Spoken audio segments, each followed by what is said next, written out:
আসসালামু আলাইকুম দর্শক, আবারও একবার ইজতেমা। তো এটা বিশ্ব ইজতেমা নয়, এটা হবে বাংলা ইজতেমা, সারা বাংলা ইজতেমা, আহলে সুরাত তত্ত্বাবধানে সারা বাংলা ইজতেমা। হ্যাঁ, এতদিন কিন্তু আপনারা একটা পোস্টার রীতিমতো দেখেছিলেন যে আবার একবার ইজতেমা হতে চলেছে আহলে সুরাত তত্ত্বাবধানে। মানে এটা হচ্ছে যে মানে আহলে সুরাত তত্ত্বাবধানে বলতে গিয়ে যেটা বলছি সেটা হচ্ছে যে একটা হচ্ছে মানে তাবলিগ জামাতের দুটো ভাগ আছে, মানে দুটো ভাগে বিভক্ত আছে। একটা হচ্ছে যে সাদপন্থী, একটা হচ্ছে সুরাপন্থী, ঠিক আছে। একটা হচ্ছে সাদ সাহেব হজরত জি ইজতেমা, সাদ সাহেবপন্থী, আর একটা হচ্ছে সুরাপন্থী। তো এই যে ইজতেমাটা হবে এটা হবে সুরাপন্থী, আর এই ইজতেমাটি হবে সারা বাংলা ইজতেমা, ঠিক আছে। মানে এটা বিশ্ব ইজতেমা নয়, এটা হবে সারা বাংলা ইজতেমা। এই জায়গায় দাঁড়িয়ে আছি, আমার সামনে যে মাঠটা আপনারা দেখতে পাচ্ছেন এই মাঠেই হবে সারা বাংলা ইজতেমা। সামনে ওটা আছে বেলেঘাটা মার্কেট মসজিদ। সামনে যে মসজিদটা আপনারা দেখতে পাচ্ছেন ওটা বেলিয়াঘাটা বেনাপুর মার্কেট মসজিদ, আর এই মার্কেট মসজিদের একদম পেছনের মাঠ সংলগ্ন এলাকায় এটাই হবে সারা বাংলা ইজতেমা। সামনে যেটা আপনাকে দেখায়, সামনে চলে যাচ্ছে টাকি রোড। টাকি রোড থেকে কিন্তু 100 মিটার দূরত্ব এটার। ওই দেখা যাচ্ছে টাকি রোড, টাকি রোড থেকে 100 মিটার দূরত্বেই কিন্তু এই ইজতেমাটি তৈরি হচ্ছে। আর এই যে রোডটা চলে যাচ্ছে, এই রোডটা চলে যাচ্ছে কিন্তু গুমা স্টেশনের দিকে, গুমা স্টেশন, পৃথিবা, ঠিক আছে। এটা হচ্ছে ইছাপুর রোড। তো আপনারা অবশ্যই বুঝতে পারছেন এটা কোন রোডের ধারে এটা হচ্ছে। দেখতে পাচ্ছেন আপনারা রোড, টাকি রোড, ঠিক আছে। ওই যে বিল্ডিংটা আপনারা দেখতে পাচ্ছেন, বিল্ডিংয়ের সামনেই কিন্তু টাকি রোড।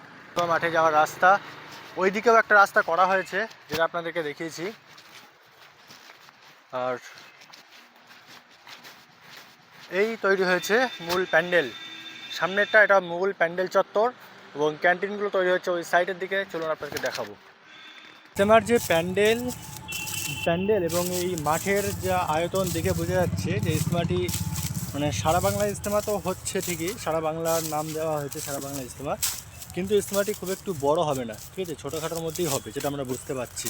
কারণ প্যান্ডেলটা আপনারা দেখতে পাচ্ছেন, এই পুরো ইজতেমাটা যেইটুকু মাঠ নিয়ে হচ্ছে, পুরো ইজতেমাটাই যে মাঠ জুড়ে হচ্ছে, খুবই সংক্ষিপ্ত জায়গা, মানে একটা ছোটোখাটোর মধ্যেই হচ্ছে।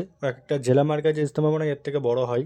জেলার যে ইজতেমাগুলো হয়, এর আগে হুগলি জেলার ইজতেমা হয়েছে, আমি গেছি। বর্ধমান জেলার কুসুমগ্রামে ইজতেমা হয়েছে, গেছি, ঠিক আছে। আরও অনেক জেলার ইজতেমা গেছি, কিন্তু সেই ইজতেমাগুলো কিন্তু এর থেকেও বড় প্যান্ডেল হয় এবং অনেক মানুষের সমাগম হয়। কিন্তু এখানে কিন্তু সেরকম কিছু বুঝতে পারছি না, কারণ মোটামুটি খুব বেশি মানুষ হবে না বুঝতে পারছি, ছোটোখাটোর মধ্যেই হচ্ছে। তো এই দেখতে পাচ্ছেন আপনারা প্যান্ডেল প্রায় তৈরি হয়ে এসছে।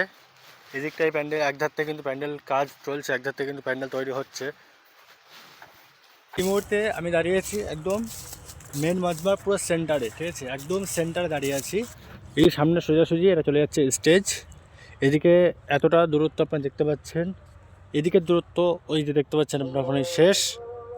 আর এইদিকে এই দেখতে পাচ্ছেন আপনারা, এই সামনে ঘাস জঙ্গল এই পর্যন্তই, ঠিক আছে। আর এদিকে এই যে এই পর্যন্ত, মানে এটা হচ্ছে পুরো সেন্টার। তো এই সেন্টার থেকে আপনাদেরকে দেখাচ্ছি প্যান্ডেলটা ঠিক কতটা বড় হচ্ছে। আপনারা আশা করি বুঝতেই পাচ্ছেন, ছোটোখাটোর মধ্যেই কিন্তু হচ্ছে এই ইজতেমাটি। আগামী 30, 31 এবং 1 ফেব্রুয়ারি এই 3 দিন হবে সারা বাংলা ইজতেমা। আপনারা দেখতে পাচ্ছেন এই ইজতেমার মঞ্চ কিন্তু তৈরি করা হচ্ছে, ঠিক আছে। এটা হচ্ছে ইজতেমার মেন প্যান্ডেল, এবং এই ইজতেমায় কী কী ব্যবস্থাপনা থাকছে, কোথায় কী হচ্ছে না হচ্ছে আপনাদের দেখাবো। এইটা মূলত হচ্ছে মেন প্যান্ডেল, আর এই সামনে এটা হচ্ছে স্টেজ। তো আজকে যে ভিডিওটা আপনারা দেখতে পাচ্ছেন এটা 3-4 দিন আগেকার ভিডিও। এই মুহূর্তে কিন্তু কাজ অনেকটাই এগিয়ে গেছে, যেহেতু আগামী আর 2-3 দিন পরে কিন্তু ইজতেমা শুরু হচ্ছে। তো চলুন, এতক্ষণ আপনাদের ইজতেমার মেন মাজমা বা মেন প্যান্ডেলটা দেখালাম, যেখানে মূলত প্রোগ্রামটা হবে এবং রাত্রিবাস হবে। এবার তো চলুন এবার আপনাদেরকে দেখাবো খাওয়া দাওয়ার জন্য ক্যান্টিনগুলো কোথায় তৈরি হচ্ছে। তো এখন প্যান্ডেল থেকে বেরিয়ে আসলাম, প্যান্ডেলের উত্তর দিকে তো এই সাইডে তৈরি হচ্ছে ক্যান্টিনগুলো। তো খাওয়া দাওয়ার যে ক্যান্টিনগুলো এই সাইডে তৈরি হচ্ছে, কিছু ক্যান্টিনের বাঁশের স্ট্রাকচার তৈরি করা হয়েছে, এবং এখনও অনেকগুলো ক্যান্টিন কিন্তু এই সাইডে তৈরি হচ্ছে। এই যে জায়গা আপনারা দেখতে পাচ্ছেন এগুলো এখন বাঁশ পোতা হচ্ছে, বাঁশ আনা হচ্ছে, ওদিকে মোটর ভ্যানে করে বাঁশ নিয়ে আসা হচ্ছে। তো এই সাইডে মূলত ক্যান্টিন হবে, এবং ক্যান্টিনের একদম পাশেই এখানেই মেন মজমা পাশাপাশি হচ্ছে। যেহেতু খুব একটা বড় মাঠ নয়, ছোট মাঠ, অল্প জায়গা জুড়ে কিন্তু এই ইজতেমাটি হচ্ছে।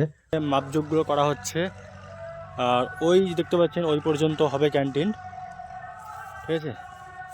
এই এই মাঠ জুড়েই কিন্তু হচ্ছে বাংলা ইজতেমা, আপনারা দেখতে পাচ্ছেন এই দিকটায় তৈরি হচ্ছে ক্যান্টিনগুলো।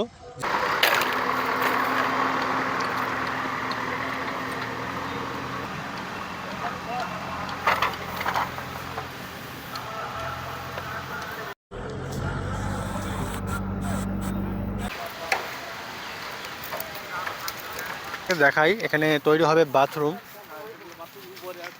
উপরে এগুলো দেখতে পাচ্ছেন আপনারা তৈরি হয়েছে ওয়াশরুম, আর এদিকে আরও কিন্তু তৈরি হবে আপনারা দেখতে পাচ্ছেন। মোটামুটি 2-250 বাথরুম কিন্তু ব্যবস্থা থাকছে। আর এদিকে অলরেডি বাথরুম তৈরি হয়ে গেছে, কি ব্যবস্থাপনা আছে আপনাকে দেখাবো। তো ইজতেমার জন্য বাথরুম ব্যবস্থা তো তৈরি করা হয়েছে ইজতেমার মেহমানদের জন্য। আর ঠিক আছে, এটা যে মার্কাজ বেলেঘাটা, তো এই মার্কাজের কিন্তু স্থায়ী বাথরুম কিন্তু অলরেডি আছে, পার্মানেন্ট বাথরুম যেগুলো অনেকগুলো কিন্তু করে রাখা আছে, এবং আরও এদিকে বাথরুম কিন্তু তৈরি হচ্ছে আপনারা দেখতে পাচ্ছেন।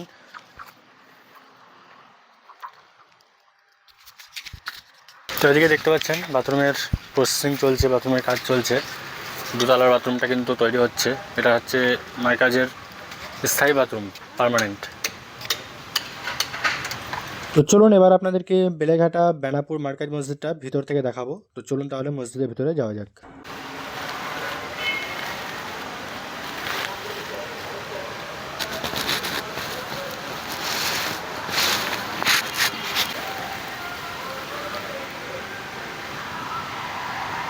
তো ভিডিওটা লং করবো না, এখানেই শেষ করছি। তো ভিডিওটা ভালো লাগলে ইউটিউব থেকে দেখে থাকলে অবশ্যই সাবস্ক্রাইব করে দেবেন, এবং ফেসবুক থেকে দেখে থাকলে অবশ্যই ফলো করে দেবেন।